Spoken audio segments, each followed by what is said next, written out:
কোরআনুল সূরাগুলোকে দুই ভাগে ভাগ করা হয়েছে। কয় ভাগে? দুই ভাগে। একটা হলো মাক্কি আর একটা হলো কি মাদানী।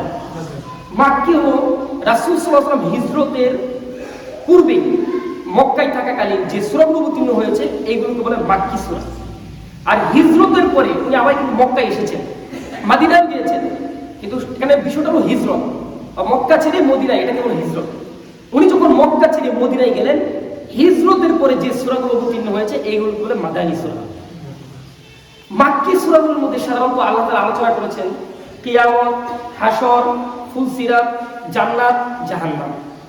আর মাদানী সূরাগুলোর মধ্যে আল্লাহ তাআলা আলোচনা করেছেন কিতাল, জিহাদ, জিনা করলে কি শাস্তি, চুরি করলে চুরির হাত কাটতে হবে, বিভিন্ন শরীয়ী বিধিবিধান সম্পর্কে আল্লাহ তাআলা মাদানী সূরাগুলোর মধ্যে আলোচনা করেছেন। আপনারা কি বুঝতে পারছেন আমার কথাগুলো? খুব মনোযোগ দিয়ে শুনবেন। কোরআনের আলোচনা, অনেক জ্ঞান করব আলোচনা। কিন্তু সূরাতুল কাহাফ এটি এমন একটি সূরা যে সূরাটা হলো পবিত্র কোরআনুল কারীমের 114টা সূরার মধ্যে এই সূরাটা হলো 18 নম্বর সূরা। কত নম্বর সূরা? 18 নম্বর সূরা। 15 নম্বর পারার 12 নম্বর পৃষ্ঠা থেকে এই সূরাটা শুরু হয়েছে। কিন্তু সূরাতুল কাহাফ একটা ব্যতিক্রম সূরা।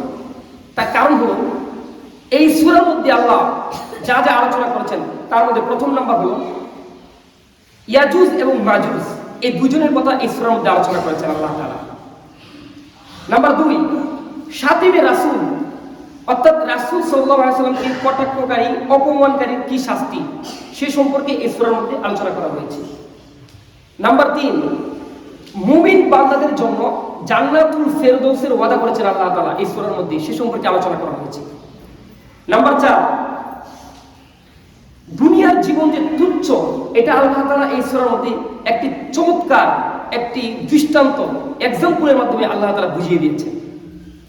নাম্বার 6, ইনশাআল্লাহ, মাশাআল্লাহ, লা হাওলা ওয়ালা কুওয়াতা ইল্লা বিল্লাহ, এগুলোর কতটুকু গুরুত্ব সে সম্পর্কে এই সূরার মধ্যে আল্লাহ তাআলা আলোচনা করেছেন। নাম্বার 7, কুকুরের কথা আল্লাহ তাআলা এই সূরার মধ্যে আলোচনা করেছেন। কুকুরের কথা কেন বললেন? যেহেতু আল্লাহ তাআলা বলেছেন অবশ্যই এটার কোনো রহস্য আছে, কারণ আল্লাহ তাআলা ওয়াহিদ কোনো কথা বলেন না। নাম্বার 8, দাজ্জালের কথা আল্লাহ তাআলা এই সূরার মধ্যে আলোচনা করেছেন। শেষ জামানার সবচেয়ে ভয়ঙ্কর ফিতনা মাসিহুদ দাজ্জাল, তার সম্পর্কে আল্লাহ তাআলা এই সূরার মধ্যে আলোচনা করেছেন। নাম্বার 9, যুলকারনাইন, যিনি পৃথিবীর এক প্রান্ত থেকে আরেক প্রান্ত, মাশরিক থেকে মাগরিব পর্যন্ত ভ্রমণ করেছিলেন, উনার সম্পর্কে আল্লাহ তাআলা এই সূরার মধ্যে আলোচনা করেছেন। নাম্বার 10, দুই বন্ধুর ঘটনা, একজন ধনী বন্ধু আরেকজন গরিব, তাদের একজনের সম্পদ ছিল আরেকজনের একজন গরিব ছিল, তাদের মাধ্যমে আল্লাহ তাআলা একটা দৃষ্টান্তমূলক শিক্ষামূলক একটা ঘটনা উল্লেখ করেছেন এই সূরার মধ্যে। নাম্বার 11, আসহাবে কাহাফের কথা আল্লাহ তাআলা এই সূরার মধ্যে ঘটনা করেছেন। 7 জন যুবক 309 বছর পর্যন্ত একটি পাহাড়ে গুহার মধ্যে ঘুমিয়েছিল, সুবহানাল্লাহ বলেন। তারপরে আল্লাহ তাআলা তাদেরকে জাগ্রত করেছিলেন, সেই রহস্যময় ঘটনাটা আল্লাহ তাআলা এখানে উল্লেখ করেছেন। নাম্বার 12, মুসা আলাইহিস সালাম এবং খিজির আলাইহিস সালামের শিক্ষামূলক ঘটনা। আমরা কিন্তু এই নবীজির জীবনের আগে এই ঘটনা সম্পর্কে বিস্তারিত প্রায় 4-5 জুমা আমরা আলোচনা শুনেছিলাম মুসা আলাইহিস সালাম এবং খিজির আলাইহিস সালামের ঘটনাগুলো এই সূরা থেকে। তাহলে এতগুলো সূরার মধ্যে আল্লাহ তাআলা এই সূরাটার নাম সূরাতুল কাহাফ কেন রাখলেন? আরবিতে একটা বাক্য আছে, তাসমিয়াতুল কুল বিইসমিল জুজ, মানে কোন বস্তুর গুরুত্ব বোঝানোর জন্য ওই বস্তুর মূল্যবান যে জিনিসটা ওই জিনিসের নামে নামকরণ করা হয়। যেমন আপনার বাড়ি যদি চেয়ারম্যানের বাড়ির পাশে থাকে, আপনাকে যদি কেউ জিজ্ঞেস করে আপনার বাড়ি কোথায়, আপনি বলেন ফিরোজপুর, চেয়ারম্যান বাড়ির পাশে আমার বাড়ি। এই কথাটা কেন বলেন? কারণ এই কথা দ্বারা বোঝান চেয়ারম্যান সাহেব একটা সর্বজনীন পরিচিত ব্যক্তি, তার নামটা বলার দ্বারাতে মানুষের মনে এসে আপনার বাড়িটা চিনতে পারবে। ঠিক অনুরূপভাবে 12টা কথা বললাম এই সূরার মধ্যে আল্লাহ তাআলা অনেকগুলো আলোচনা করেছেন। তার মধ্যে আল্লাহ তাআলা সূরাতুল কাহাফের কথা কেন বললেন? অবশ্যই এই সমস্ত ঘটনার মধ্যে সূরাতুল কাহাফ একটা বিস্ময়কর এবং একটি শিক্ষণীয় ঘটনা বিদায় আল্লাহ তাআলা এই আসহাবে কাহাফের নামে আনে এই সূরার নাম রেখেছে সূরাতুল কাহাফ। বুঝতে পারছেন সবাই? আল্লাহ তাআলা পবিত্র কোরআনে 5টি সূরার শুরুতে আলহামদুলিল্লাহ দ্বারা শুরু করেছেন। একটা হলো সূরাতুল ফাতিহা, এটা শুরু করেছেন আলহামদুলিল্লাহ দ্বারা। সূরাতুল ফাতির, এটাও আল্লাহ তাআলা আলহামদুলিল্লাহ শুরু করেছেন। সূরাতুল কাহফ, এটাও আল্লাহ তাআলা আলহামদুলিল্লাহ দ্বারা শুরু করেছেন। সূরাতুস সাবা, এটাও আল্লাহ তাআলা আলহামদুলিল্লাহ দ্বারা শুরু করেছেন। সূরাতুল আনআম, এটাও আল্লাহ তাআলা আলহামদুলিল্লাহ দ্বারা শুরু করেছেন। এটা কোরআনের একটা সৌন্দর্য। সম্মানিত হাজরিন, তাহলে আমরা সূরাতুল কাহফের মানে কোরআন সম্পর্কে মোটামুটি একটা বেসিকলি আমরা একটু ধারণা পেয়েছি। এবার আসলে আমরা জানবো এই সূরাতুল কাহফের কি কি ফজিলত রয়েছে। সূরাতুল কাহফ এটি একটি এমন একটি সূরা, আবু দাউদের 4323 নম্বর হাদিস, বিশ্বনবী মুহাম্মদুর রাসূলুল্লাহ সবাই বলেন সাল্লাল্লাহু আলাইহি ওয়াসাল্লাম, নবীজি বলেন, মান হাফিযা 10 আয়াতিন মিন আউয়ালি সূরাতিল কাফি উসিমা মিন ফিতনাতিদ দাজ্জাল। নবীজি বলেন, যে ব্যক্তি সূরাতুল কাহফের প্রথম 10টি আয়াত তেলাওয়াত করবে, উসিমা মিন ফিতনাতিদ দাজ্জাল, রব্বুল আলামিন ওই ব্যক্তিকে মাসিহুদ দাজ্জালের ফিতনা থেকে নিষ্কৃতি দিবেন। সুবহানাল্লাহ। শুধু তাই নয়, নবীজি আরো বলেন, ওয়া ফি রিওয়ায়াতিন উখরা, অন্য একটি রিওয়ায়াতের মধ্যে এসেছে, মুসলিম শরীফের 809 নম্বর হাদিস, নবীজি সাল্লাল্লাহু আলাইহি ওয়াসাল্লাম বলেন, মান হাফিযা 10 আল-আওয়াখিরি উসিমা মিন ফিতনাতিদ দাজ্জাল, যে ব্যক্তি সূরাতুল কাহফের শেষের দিকের 10টি আয়াত পাঠ করবে, আল্লাহ তাআলা তাকেও মাসিহুদ দাজ্জালের ফিতনা থেকে মুক্তি দিবেন। সুবহানাল্লাহ। নাসাঈর মধ্যে একটি বর্ণনা এসেছে, মান ক্বারা 10 আয়াতিন মিনাল কাহফ, যে ব্যক্তি সূরাতুল কাহফের 10টি আয়াত তেলাওয়াত করবে, এখানে বলা হয় নাই প্রথম দিকের 10টি আয়াত অথবা শেষের দিকের 10টি আয়াত। নবীজি বলেছেন, সূরাতুল কাহফের 10টি আয়াত যে ব্যক্তি তেলাওয়াত করবে, আল্লাহ তাআলা তাকেও মাসিহুদ দাজ্জালের ফিতনা থেকে নিষ্কৃতি দিবেন। সুবহানাল্লাহ। ওফি লাফজি তিরমিজি, তিরমিজির বর্ণনায় এসেছে, নবীজি সাল্লাল্লাহু আলাইহি ওয়াসাল্লাম বলেন, মান হাফিযা 3 আয়াতিন মিনাল কাহফ, যে ব্যক্তি সূরাতুল কাহফের 3টি আয়াত মাত্র মুখস্থ করবে। কয়টি আয়াত? আগে বলা হয়েছে যে ব্যক্তি সূরাতুল কাহফের 10টি আয়াত মুখস্থ করবে, প্রথম দিকের 10টি আয়াত। আরেকটি হাদিসের মধ্যে বলা হয়েছে শেষের দিকের 10টি আয়াত যে ব্যক্তি মুখস্থ করবে। আবার বলা হয়েছে যে কোন 10টি আয়াত মুখস্থ করবে। তিরমিজির হাদিসের মধ্যে বলা হচ্ছে যে ব্যক্তি সূরাতুল কাহফের 3টি আয়াত মাত্র মুখস্থ করবে, আল্লাহ তাআলা তাকেও মাসিহুদ দাজ্জালের ফিতনা থেকে মুক্তি দিবেন। সুবহানাল্লাহ। এই যে দাজ্জালের কথা বললাম, কেন দাজ্জালের কথা বলছি? নবীজি সাল্লাল্লাহু আলাইহি ওয়াসাল্লাম উনি বলেন, আদম আলাইহিস সালাতু ওয়াস সালাম থেকে নিয়ে পৃথিবীর সৃষ্টি থেকে নিয়ে কিয়ামত পর্যন্ত যত ফিতনা এসেছে এবং আসবে, দাজ্জালের ফিতনার চেয়ে ভয়াবহ আর কোন ফিতনা আসবে না। দাজ্জালের ফিতনা হবে অনেক ভয়াবহ ফিতনা।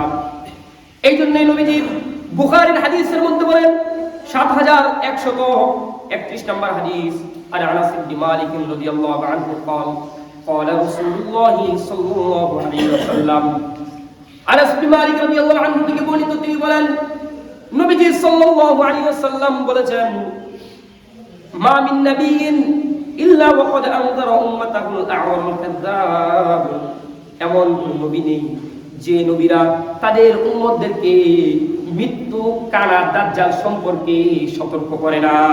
আল্লাহু আকবার। প্রত্যেক নবী তার উম্মতদেরকে শেষ জামানায় যে দাজ্জাল এর বড় ফিতনা কানা দাজ্জাল তার সম্পর্কে প্রত্যেক নবী তার উম্মতদেরকে সতর্ক করে দিয়েছে, এলান করে দিয়েছে। নূহ আলাইহিস সালাম থেকে নিয়ে শেষ নবী মুহাম্মদুর রাসূলুল্লাহ সাল্লাল্লাহু আলাইহি ওয়াসাল্লাম সবাই এই দাজ্জাল সম্পর্কে সতর্ক করেছেন। তারপরে নবীজি বলেন, আলা ইন্নাহু আ'ওয়ার, জেনে রাখো তার একটি চোখ থাকবে কানা। যে দাজ্জাল তার চোখ থাকবে একটি কি কানা। তারপর নবীজি বলেন, ওয়া ইন্না রাব্বাকুম আযজা ওয়া জাল্লা লাইসা বিআ'ওয়ার, কিন্তু শুনে রাখো, মহামান্বিত রব, তোমাদের রব আল্লাহ কানা নন। সুবহানাল্লাহ। তারপর নবীজি বলেন, মাকতুবুন বাইনা আইনাইহি কাফার, তার দু চোখের মাঝখানে, তার দু চোখের মাঝে কপালে লেখা থাকবে কাফার, মানে কাফের, এই শব্দটা লেখা থাকবে। যারা মুমিন বান্দা হবে, যাদের ভিতরে ঈমানের নূর থাকবে, এটা দেখা মাত্রই তারা বুঝে ফেলবে যে এটা মাসিহুদ দাজ্জাল, মিথ্যাবাদী কারা দাজ্জাল। কিন্তু যাদের ভিতরে ঈমানের নূর থাকবে না, তারা যতই কোরআন হাদিস জানুক না কেন, তারপরও এটা দেখার পরে তাকে চিনতে পারবে না, তার দুকার মধ্যে পতিত হয়ে যাবে। বলেন নাউযুবিল্লাহ। তাহলে এটা তার কপালের মধ্যে লেখা থাকবে কাফার। নবীজি সাল্লাল্লাহু আলাইহি ওয়াসাল্লাম সহিহ মুসলিমের কিতাবুল ফিতানের মধ্যে এসেছে, নবীজি সাল্লাল্লাহু আলাইহি ওয়াসাল্লাম বলেন, ইয়াখরুজু আনা ফীকুম, যদি আমি তোমাদের মধ্যে থাকা অবস্থায় এই কারা দাজ্জাল, মিথ্যুক দাজ্জাল যদি বের হয়ে আসে, ফাআনা হাজিজুহু দুনাকুম, তাহলে আমি একাই এই দাজ্জালের সাথে লড়াই করব। আওয়াজ বলেন সুবহানাল্লাহ। সুবহানাল্লাহ। তারপর নবীজি বলেন, ওয়া ইয়াখরুজু ওয়ালাস্তা ফীকুম, যদি সে এমন সময় বের হয় যখন আমি তোমাদের মধ্যে থাকবো না, অর্থাৎ আমি না থাকা অবস্থায় যদি তার আগমন ঘটে, তাহলে শুনে রাখো, ফামরুন হাজিজু নাফসিহি, তাহলে তোমাদের প্রত্যেকের দায়িত্ব এবং কাজ হলো তার সাথে কি করা, তার ফিতনা থেকে বেঁচে থাকা, যুদ্ধ করা। তারপর নবীজি বলেন, ওয়াল্লাহু খলিফাতি আলা কুল্লি মুসলিম, আল্লাহর কসম করে বলি, শোনো, আমার পরে যদি দাজ্জালের ফিতনার আগমন ঘটে, তাহলে আল্লাহ রাব্বুল আলামিন তোমাদেরকে মাসিহুদ দাজ্জালের ফিতনা থেকে রক্ষা করবে। জোরে বলেন সুবহানাল্লাহ। এইজন্য নবীজি সাল্লাল্লাহু আলাইহি ওয়াসাল্লাম হাদিসের মাধ্যমে আমাদেরকে দোয়া শিক্ষা দিয়েছেন, আমরা কিভাবে মাসিহুদ দাজ্জালের ফিতনা থেকে বেঁচে থাকব। নবীজি সাল্লাল্লাহু আলাইহি ওয়াসাল্লাম বলেন, আল্লাহুম্মা ইন্নী আউযু বিকা মিন আযাবি জাহান্নাম ওয়া মিন আযাবিল কবরি ওয়া আউযু বিকা মিন ফিতনাতিল মাসিহিদ দাজ্জাল। নবীজি আমাদেরকে দোয়াটা শিক্ষা দিয়েছেন। নবীজি সাল্লাল্লাহু আলাইহি ওয়াসাল্লাম বলেন, হে আল্লাহ, তুমি আমাকে জাহান্নামের আযাব থেকে রক্ষা করো, কবরের আযাব থেকে রক্ষা করো, এবং মাসিহুদ দাজ্জালের ফিতনা থেকে আল্লাহ তুমি আমাদেরকে রক্ষা করো। নবীজি এই দোয়াটা কি করেছেন, আমাদেরকে শিক্ষা দিয়েছেন, আমরা যেন এই মাসিহুদ দাজ্জালের ফিতনা থেকে রক্ষা পেতে পারি। মাসিহুদ দাজ্জাল তার আগমন সম্পর্কে একটি হাদিস আছে, আবু দাউদের 4326 নম্বর হাদিস। নবীজি সাল্লাল্লাহু আলাইহি ওয়াসাল্লাম একবার সালাত শেষ করলেন, নামাজ শেষ করার পরে উনি সবাইকে বললেন যে তোমরা যে যেখানে আছো বসে থাকো। বসার পরে নবীজি হাসতে হাসতে মিম্বরের মধ্যে বসলেন। বসার পর নবীজি সাল্লাল্লাহু আলাইহি ওয়াসাল্লাম বললেন, হাল তাদরুনা লিমা জামাআতুকুম, তোমরা কি জানো আমি তোমাদেরকে কেন একত্রিত করেছি? সাহাবা কেরাম বললেন, আল্লাহু ওয়া রাসূলুহু আ'লাম, আল্লাহ তাআলা এবং তার রাসূলই ভালো জানেন। নবীজি সাল্লাল্লাহু আলাইহি ওয়াসাল্লাম বললেন, আমি তোমাদেরকে কোনো কিছু সতর্ক করার জন্য না। নবীজি সাল্লাল্লাহু আলাইহি ওয়াসাল্লাম বললেন, আমি কোনো কাঙ্ক্ষিত বিষয়ের জন্য তোমাদেরকে একত্রিত করি নাই, আমি তোমাদেরকে একটি বিষয় জানানোর জন্য একত্রিত করেছি। তামিমি আদ-দারি, উনি খ্রিস্টান ছিলেন, আমার কাছে এসে ইসলাম ধর্ম গ্রহণ করেছে। গ্রহণ করার পরে সে আমাকে একটি তথ্য দিয়েছে, সেই তথ্যটা আমি এখন তোমাদেরকে বলবো। এই কথাটা কে বলছেন? নবীজি সাল্লাল্লাহু আলাইহি ওয়াসাল্লাম। নবীজির সাহাবী তামিম আদ-দারি বলেন, আমরা একবার সমুদ্র পথে জাহাজ দিয়ে ছুটছিলাম, ভ্রমণ করছিলাম, এমন সময় হঠাৎ করে ঝড়ের কবলে পড়ে যাই। ঝড়ের কবলে প্রায় মাসেকারি আমরা একবার এদিকে আরেকবার ওইদিকে ছুটতে থাকি। সমুদ্রে বা নদীর মধ্যে ঝড় শুরু হয়ে গেলে অনেক মুসিবত। ওই সাহাবী বলেন, এরকম করতে করতে হঠাৎ করে আমরা এক দ্বীপের কাছে গেলাম। দ্বীপের কাছে যাওয়ার পরে কিছুক্ষণ বসে থাকলাম, তারপরে ওই দ্বীপের ভিতরে প্রবেশ করলাম।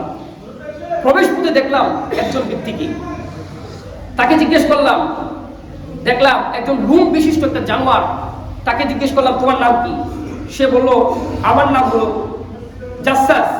জাসাসা। বললো আপনারা ভিতরে প্রবেশ করেন, মন্দিরের ভিতরে প্রবেশ করেন। তামিমি আদ-দারি রাদিয়াল্লাহু আনহু উনি বলেন আমরা ভিতরে গেলাম, যাওয়ার পরে দেখলাম বিশাল দেহের একজন ব্যক্তি, খুব মনোযোগ দিয়ে শুনবেন, বিশাল দেহের একজন ব্যক্তি, তার দুহাত এভাবে ঘাড়ের সাথে বাঁধা, তাকে শিকল দিয়ে বন্দি করে রাখা হয়েছে।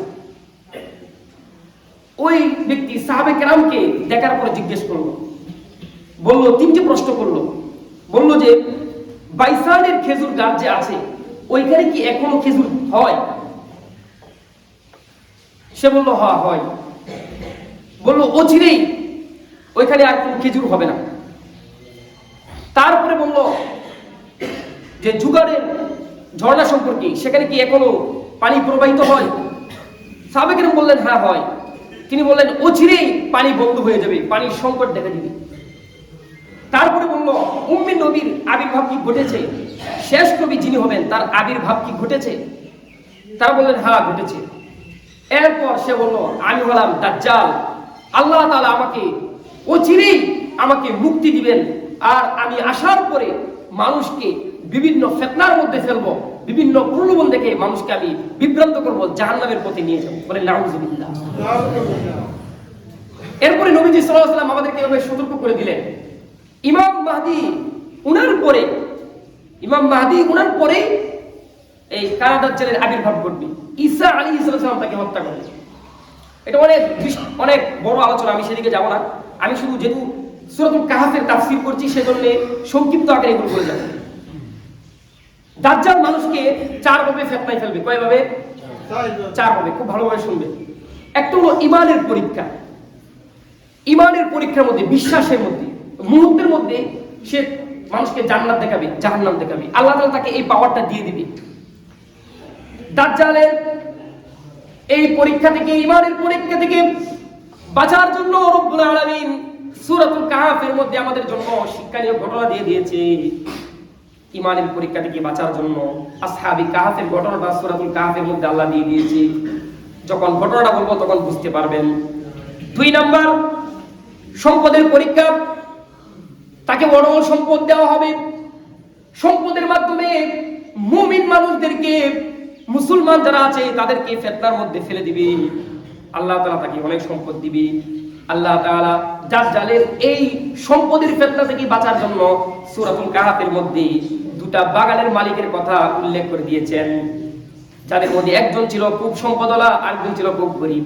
তাদের এই ঘটনাটা সূরাতুল কাহফের মধ্যে আল্লাহ তাআলা উল্লেখ করে দিয়েছেন। 3 নাম্বার, জ্ঞানের পরীক্ষা। সে আগে পরে ভবিষ্যৎ সবকিছু বলে দিবে। আল্লাহ তাআলা তাকে এই ক্ষমতাটা দিয়ে দিবেন। তার এই জ্ঞানের ফিতনা থেকে বাঁচার জন্য আল্লাহ রাব্বুল আলামিন সূরাতুল কাহফের মধ্যে মুসা নবী আলাইহিস সালাম এবং খিজির আলাইহিস সালামের জ্ঞান গর্ভ একটি শিক্ষণীয় ঘটনা সূরাতুল কাহফের মধ্যে দিয়েছেন। 4 নাম্বার, সে মানুষদেরকে ক্ষমতা দিয়ে পরীক্ষা করবে। মুহূর্তে একটি মানুষকে জীবিত করবে, আবার মেরে ফেলবে। এই ফিতনা থেকে বাঁচার জন্য রব্বুল আলামিন সূরাতুল কাহফের মধ্যে যুলকারনাইন নামে একজন বাদশা ছিল, যিনি মাশরিক থেকে মাগরিব, পৃথিবীর এক প্রান্ত থেকে আরেক প্রান্ত পর্যন্ত ভ্রমণ করেছিল। এত ক্ষমতা থাকা সত্ত্বেও তার নমনীয়তা সম্পর্কে আল্লাহ তাআলা আমাদেরকে শিক্ষা দিচ্ছেন। তাহলে 4 ভাবে ফিতনা দিবে, আর এই ফিতনা থেকে বাঁচার জন্য আল্লাহ তাআলা সূরাতুল কাহফের মধ্যে 4টি আমাদেরকে সমাধান কি করেছে? দিয়ে দিয়েছেন। সুবহানাল্লাহ।